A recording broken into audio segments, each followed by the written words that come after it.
మనం ఒకటి తెలిస్తే దేవుడు ఒకటి తెలిచాడని మ్యాంగో కుల్ఫీ చేద్దామని పాలు తీసుకొస్తే ఆ పాలు కాస్త విరిగిపోయాయి.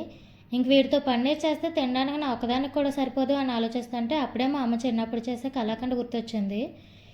మా ఆవి ఇంతే చాలు అమ్మ కలాకండ్ అనేదాన్ని నా బాధ భరించలేక ఒకరోజు పాలతో స్వీట్ చేసేసి మిగతా అన్ని రోజులు పెరుగు తోడు పెట్టి ఇంటి చుట్టూ ఉన్న వాళ్ళకి ఇచ్చేసేది.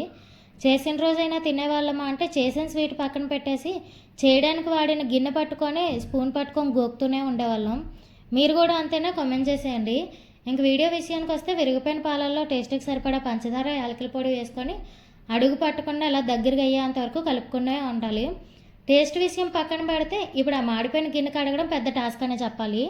ఇంకా స్వీట్ రెడీ అయిపోయిన తర్వాత ఇలా ఒక ప్లేట్ తీసుకొని కొంచెం నెయ్యి అప్లై చేసుకోవాలి. నెయ్యి అప్లై చేసుకున్న తర్వాత రెడీ చేసుకున్న స్వీట్ని ఇలా సర్వ్ చేసుకోవడమే. నాకు తెలిసినంత వరకు మా అమ్మ ఎప్పుడు ఇలానే చేస్తుంది.